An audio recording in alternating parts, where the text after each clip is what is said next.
Hi friends, இந்த வீடியோவில் நம்ம பார்க்க போகிறது ஃபோட்டோஷாப்பில் கிளிப்பிங் மாஸ்க்கு எப்படி யூஸ் பண்ணுறதுங்கிறத பார்க்கலாம். சேனலை சப்ஸ்கிரைப் பண்ணாத நண்பர்கள் மறந்துடாமல்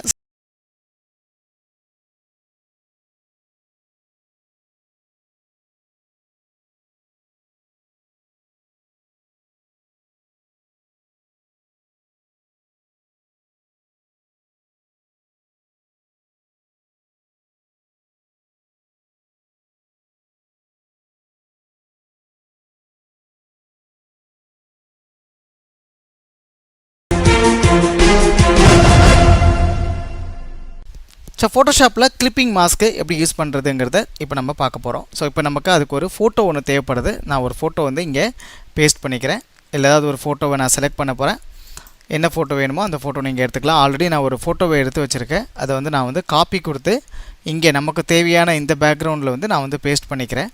அதுக்கு முன்னாடி எனக்கு வந்து ஏதாவது ஒரு டெக்ஸ்ட்டு தேவைப்படுது. நான் வந்து ஒரு வேர்டு ஏதாவது ஒன்று டைப் பண்ணிக்கிறேன். நார்மலாக ஹரிசாண்டல் டைப் டூலுங்கிற மாதிரி டைப் டூல் எடுத்துகிட்டு ஏதாவது எனக்கு ஒரு வேர்டு ஒன்று நான் டைப் பண்ணிக்கிறேன். இப்போ ஹோம், அதாவது பிக்சர் வந்து ஒரு வீடு மாதிரி வீடு இருக்கிறதுனால நான் இப்போ ஹோமுங்கிற அந்த வேர்டை வந்து நான் என்ன பண்ணிக்கிறேன், டைப் பண்ணி இப்படி வச்சுக்கிறேன்.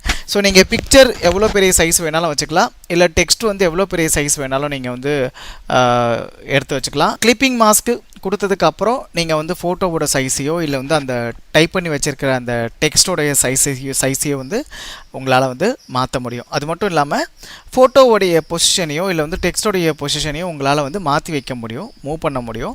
இந்த மாதிரி ஒரு ஆப்ஷன் வந்து பார்த்திங்கன்னா நம்ம டைப் டூலில் ஏற்கனவே நம்ம ஒரு டுடோரியலில் பார்த்துருக்கோம். ஹரிசாண்டல் டைப் மாஸ்க் டூலுங்கிற ஒரு டூலை யூஸ் பண்ணி நம்ம வந்து ஒரு எஃபெக்ட் ஒன்று க்ரியேட் பண்ணுவோம்.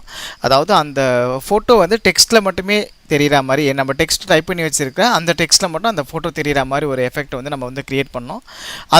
அதாவது இப்போ ஹரிசாண்டல் டைப் மாஸ்க் டூலை வச்சு நம்ம க்ரியேட் பண்ணும்போது என்ன ஒரு ப்ராப்ளம் வரும்னா, நம்ம எந்த இடத்துல, அதாவது அந்த ஃபோட்டோவில் டெக்ஸ்ட்டை நம்ம கிளிக் பண்ணிவிட்டு எந்த இடத்துல நம்ம டெக்ஸ்ட்டை க்ரியேட் பண்ணுறோமோ அந்த இடத்துல மட்டும்தான் அந்த ஃபோட்டோவை நம்மளால் கட் பண்ணி எடுக்க முடியும்.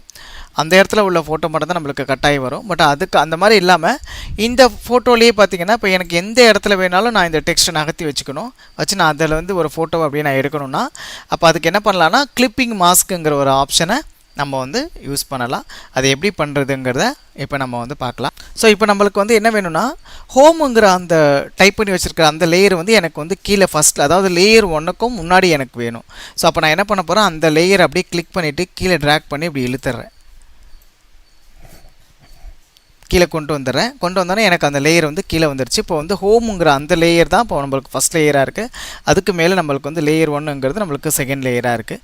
ஸோ இப்போ நான் என்ன பண்ண போகிறேன், கீபோர்டில் Alt Control G, அதுதான் வந்து கிளிப்பிங் மாஸ்க்கான ஷார்ட்கட். அது Alt Control G நீங்கள் ப்ரெஸ் பண்ணிங்கன்னா உங்களுக்கு வந்து கிளிப்பிங் மாஸ்க் வந்து உங்களுக்கு வந்து அப்ளை ஆகிடும்.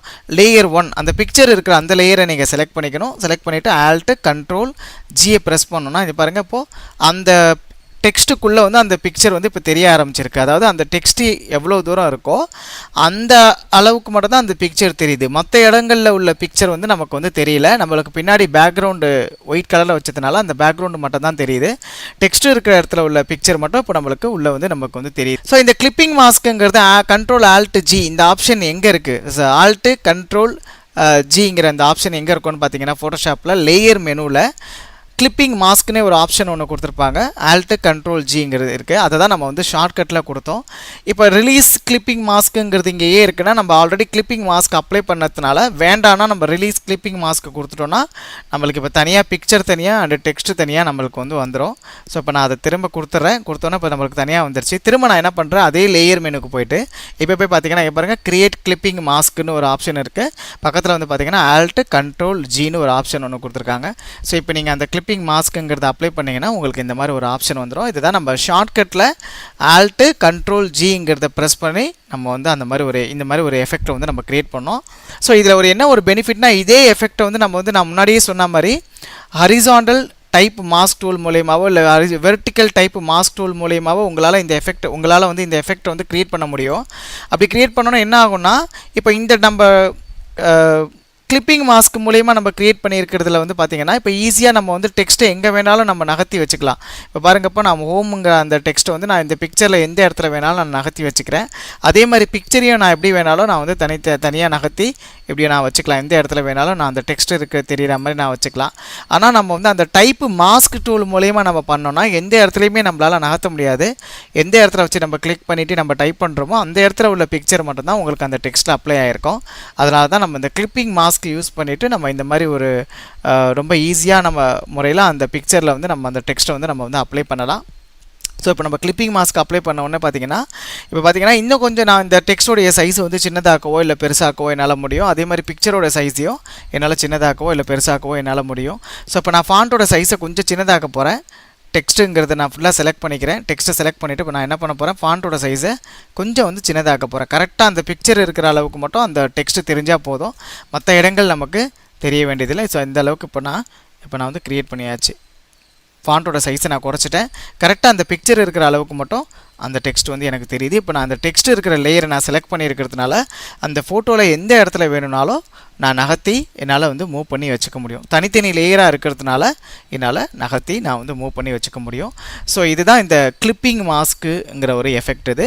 ஸோ இப்போ எனக்கு இது ரெண்டுமே ஒரே லேயரில் வேணும்னா அப்போ நம்ம என்ன பண்ணிக்கணும், பிக்சர் தனி லேயரில் இருக்குது, டெக்ஸ்ட்டு தனி லேயரில் இருக்குது. ஸோ ரெண்டு லேயரையும் செலக்ட் பண்ணிவிட்டு லேயரை வந்து நம்ம வந்து மெர்ஜ் பண்ணிக்கணும். அந்த மெர்ஜ் பண்ணுறதுக்கான ஒரு ஆப்ஷன் என்னென்னு பார்த்தீங்கன்னா, ஷார்ட்கட்டில் வந்து பார்த்தீங்கன்னா Ctrl+E நீங்கள் ப்ரெஸ் பண்ணிங்கன்னா உங்களுக்கு வந்து லேயர் வந்து மெர்ஜ் ஆகிடும். லேயர் மெனுவில் மெர்ஜ் லேயர்னு ஒரு ஆப்ஷன் ஒன்று இருக்குது, மெர்ஜ் லேயர்ஸ். அதை நீங்கள் அந்த ஆப்ஷனை சூஸ் பண்ணிங்கன்னா உங்களுக்கு பாருங்கள் ரெண்டு லேயரும் ஒரே லேயராக உங்களுக்கு மெர்ஜ் ஆகிடுச்சு. இப்போ அந்த பிக்சரும் அந்த டெக்ஸ்ட்டும் வந்து ஒரே லேயராக நம்மளுக்கு வந்து மெர்ஜ் ஆகிடுச்சு. ஸோ கிளிப்பிங் மாஸ்க் மூலமா நம்ம இந்த எஃபெக்டை க்ரியேட் பண்ணியிருக்கோம்.